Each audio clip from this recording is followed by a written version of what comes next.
Oh, look, you're recording. What? What's Honestly, what's going on with your life, bro?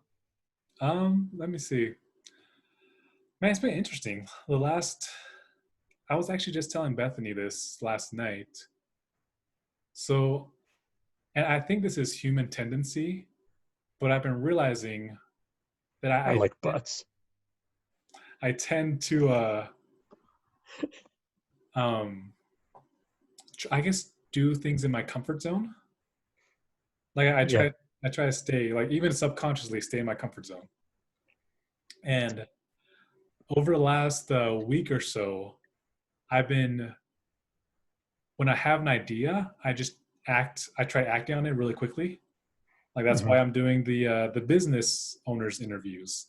That's why I set up the marketing groups, Right. um, and whatever else I've been doing. I can't even keep track of everything I'm doing. um, Yeah. but what I'm noticing is that one, I'm realizing, oh shoot, I actually really like a lot of this, and two, it's I feel like it gives me more energy for my day job as well as I guess the most interesting part about it is that I'm finding myself recently actually enjoying not knowing what's going to happen next. Interesting. So it's like I feel like the because for some of these interviews I'm like because I actually Ben who was on just now I interviewed him in his business last night. Yeah. Now I invited him onto the marketing meeting, but it's interesting because they were like because him and his wife were asking, oh, where are you going to put this? And I literally said, oh, I'm not quite sure. Because it was such an off the cuff like idea, started it, and not even like 100% sure where I'm going to put it. And I'm like super okay with that. Yeah. Like, I don't like the whole these marketing meetings that I had today. I don't know if they're going to continue, if it's going to become a thing, but I'm like so okay with it right now. I think part of that might be just you getting better at not judging yourself and like judging like holding specific expectations for how things are supposed to go. Mm, And I think that's really good.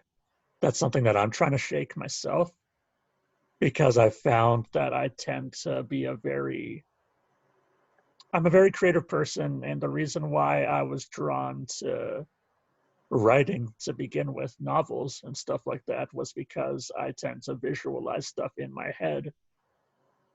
The downside to that is I tend to create like a script for, the next hour or tomorrow or the next 10 years from now, like, oh, it's going to play out like this. Enter my smoking hot wife. She says this. She looks like this. I live in this place. We don't have these problems.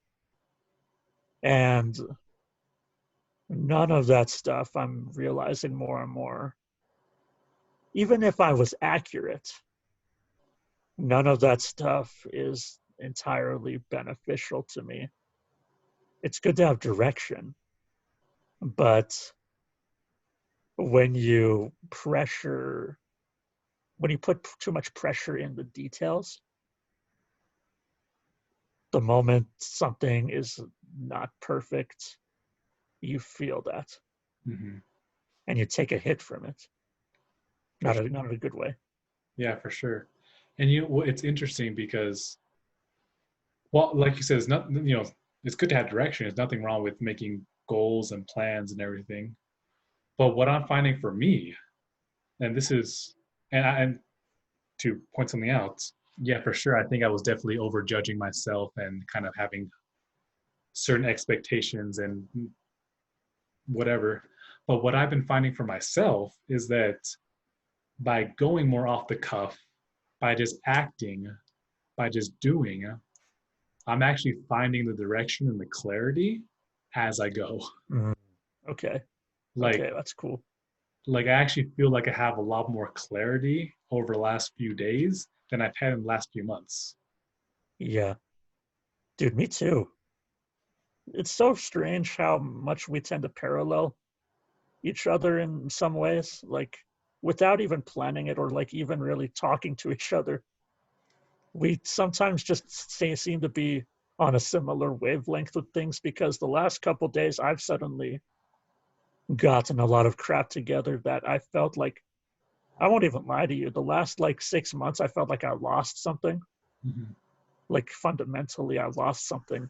And I'm still trying to piece together what exactly that was that I lost, because it made a huge difference. Because if you remember, that first time I went on that high, it was more like 2018 now that I think about it. You remember, I suddenly learned to stop judging myself a ton. I was super happy most of the time. I was super motivated. That's when I started my channel. That's when I started all of these things. And then I guess, just life happened. And then I suddenly took this tumble. Not even suddenly, it kind of happened gradually in some ways, but then in other ways, suddenly, like, it doesn't matter. At any rate, I feel like I fundamentally lost something that I had while I was having that high, that good high, that consistent one, that, like, positivity and motivation. And I suddenly lost it. And I've spent months and months trying to get it back, trying to get that momentum back. Maybe that's part of it. I feel like I just didn't build up a ton of momentum, and I just kept I kept letting myself slump in this rough patch, this dip that I was taking. And I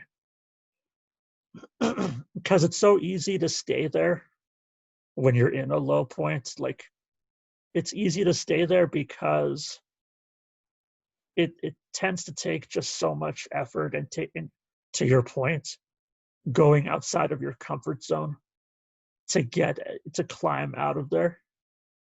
And I just, for months and months, I guess I just didn't want to.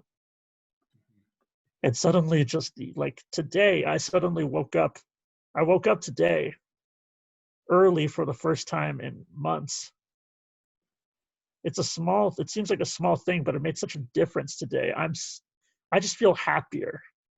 I won't, no cap, I feel so much happier today, even though I feel more exhausted than I have in a long time. Does that make sense? Yeah, dude. We must be siblings or something, because Maybe. I also woke up earlier today. Like, not like early, but like I woke up like half an hour before my alarm even went off and was like super pumped. Yeah. And Yeah. like I've just been having like been doing these these meetings. I had an interview earlier. Been working. Just made some sales online, and I mean it's just I'm exhausted, but I'm happy. Right. I think I part of that is Let's pick this apart, because I feel like it would just be really beneficial for me and for you in the future if we can look back at this and see what was it that ignited the spark. It wasn't some random chance. Like, what happened? I I think okay for me there are two main things that come to mind. One is like you were saying earlier. I feel like I have judged myself a whole lot less recently. Like, I mean, we had people not show up today at the meeting. I'm like not even worried about it. Like, I'm not judging how well or how little or how many came, and it's like I I'm not judging the quality because that's totally subjective. I'm just acting, and that kind of goes along with what I was going to say next, which is I feel like I'm more invested in the process. Mm. I actually had a really good conversation with Dad a couple weeks ago, and it's just been on my mind ever since then. Just like, man, just like falling in love with the process, not worrying about, oh, how am I going to get here or there or what's going to be the outcome. It's just like, man, no, just do, like, just love it, just work, just getting involved in the daily things, and it's just like, man, it feels good. Yeah. No, yeah, I feel you there. I really do feel you there. I think for me, part of it is that not judging myself. I think that has made the difference recently because no, honestly, not a ton, like, not a ton changed, like, on the outset of, like, my day to day as far as today goes versus any other given day. But I really became more self aware today and yesterday about just not beating myself up for being alive, really, for being human, for experiencing things the way that I do. And it's interesting because it seems counterintuitive, but the more that I learn to accept the present, like things that the way that they are and the way that they're going right now, the more I am confident and able to change them Hmm. because I'm no longer afraid of not changing them. Does that make sense? Yeah. I'm no longer, and that's crazy, dude. It's like right now I'm not. I think that was part of it. Part of what drove the depression I've been feeling the last year was that I was living in fear. I was living in fear of being imperfect. I was living in fear. I was living in fear of not being motivated. I was living in fear of not being at my best. And because I was living in fear of that, rather than motivating me to be my best, it just sunk me lower. Hmm. And when I've let go of that, when I'm not afraid of the mistakes I might make, when I'm not afraid of the things I might fail at, I succeed. For sure, man. Yeah. That's so interesting because I think that goes so well with basically what you've said this whole time, which is not judging yourself. Yeah, Oftentimes when we fear, it's the fear of judgment, like the yeah, fear of failing. It's not fear of failing. It's fear of, oh, what are people going to think of me, or what am I going to think of myself if this rap doesn't go well, yeah, or if this girl, what is she going to think if I ask her out? It's the fear of judgment. yeah. 100%, man. That's crazy, dude. Yeah, man. That's I mean, crazy. I just think that's why. I mean, Dad talks about a lot like insecurity. Like it's just so many people I think are insecure and don't realize it. And it's not to say they're bad people. I mean, I got insecurities. You got insecurities. We all got Yeah. stuff we got to work on. Um, but yeah, man, those insecurities they hold us back. And the funny, like, kind of inception thing about it is that they'll hold you back worse if you're afraid of having insecurities. Isn't that crazy? I mean, it's funny. It's like, oh man, I still need to write this. I started a blog for phytotherapy like a year ago. I never finished writing it, Yeah. but it was the topic was being stressed about stress. Yeah. Because Yeah. I found that some people, as we talked about, how stress affects your health and whatnot, that some people were starting to become stressed that they were going to get stressed, you know? I get that, dude. That's like me. That's me, dude. I experienced that. And I think if you're going to start a journey to improving upon your insecurities, that's a great place to start. Like, let's just start with let's just start with the first step, right? Let's start with what you can work on right now. Let's try to not be stressed about being stressed. Uh-huh. And then once you've overcome that, you can move towards the actual stress. For sure. And I think what I was going at with the blog, if I remember correctly, uh, and this goes with insecurities too. I think it's recognizing that stress is not bad. Insecurities are not bad, like, or rather, I should say, if you are stressed or if you become insecure or you have insecurities, you are not a bad person. It's interesting. We beat ourselves up for our bodies and our minds and our brains working exactly as they were intended to work. Mm. I was just having this thought last night as I was trying to sleep and I couldn't because sometimes my mind just won't let me. But I had this thought like the brain is like we are not our brains. Mhm. And the brain is like a computer and we, our spirit, our consciousness, whatever you want, whatever people call it, we call it the spirit. Our spirit is like is the user. Mhm. Our body is the mechanism, our brain is the computer. And so when it comes down, I guess what I'm trying to say is when we experience negative emotions, it's because the computer is trying to tell us about some kind of thing going on in it. Either it's attempting, it's like a pop up when warning you not to go to this website because it's unsafe, or maybe you got some great, and when you have anti-hacker software and it like pops up whenever someone tries to hack your data or whatever. It's just stuff like that's all emotions are. It's like the brain, or even when your computer like freezes up, sometimes it's because something's wrong going on in the computer. Mhm. Like it's nothing wrong with like the computer itself. The computer was built perfectly fine. Something is happening, something's going on, and you the user aren't bad because of that.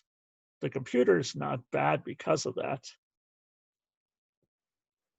What is happening, what is going on behind the scenes, that's what you need to tackle.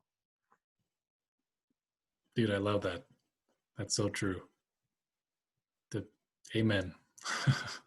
Amen, brother. And it's the same with the rest of our bodies. Like that's something that I'm realizing, like when it comes to my attraction like to girls and stuff, and I get kind of, what, horny, whatever. Like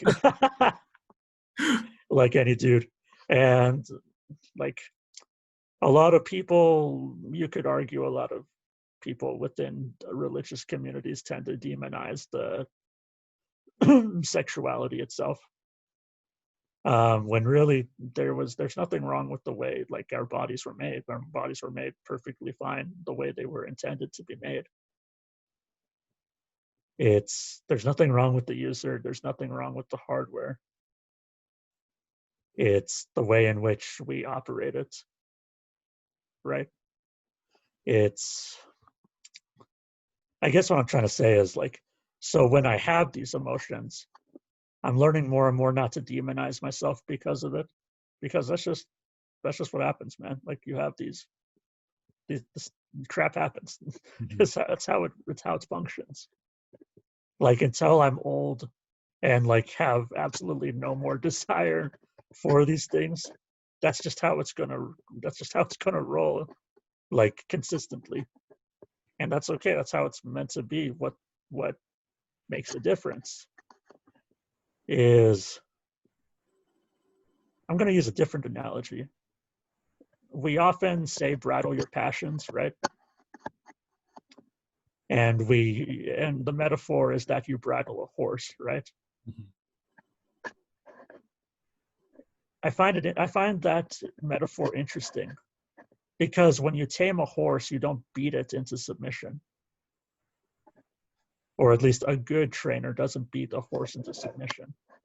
Like doesn't like try to freaking kill it to get it to be tame. That doesn't work. The horse will either die because you've hurt it so bad, or it will kick you in the freaking chest and then you will die. You need to respect the horse. You need to respect the horse if you want to bridle it. I think that's where so many people get it wrong. People tend to go to extremes one way or the other, like either you let the horse free because whatever, it's a horse, or you try to beat it, into submission, do whatever you want with it. Neither of those things, I think, lead to happiness. You respect the horse. You bridle the horse, but you respect the horse. You bridle your passions, but you respect your passions. This has been a message by Joe Liesdown. Cool, man. All right. Well, actually, I do. Lionel.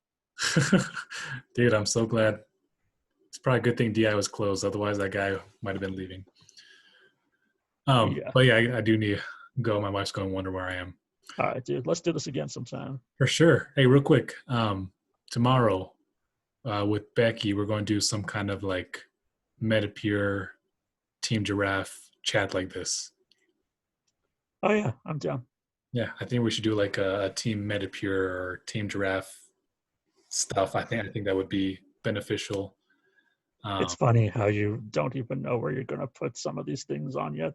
Oh, because I was thinking about this conversation and I was like, well, technically it could go on Balance Productions, it could go on your channel, it could go on my channel, it could go on all of the above. No, I'm actually thinking throw this on YouTube, and I think I'll put all these as well. The audio, I'll just strip all the audio and put it on my podcast as well. Yeah, that's a good idea.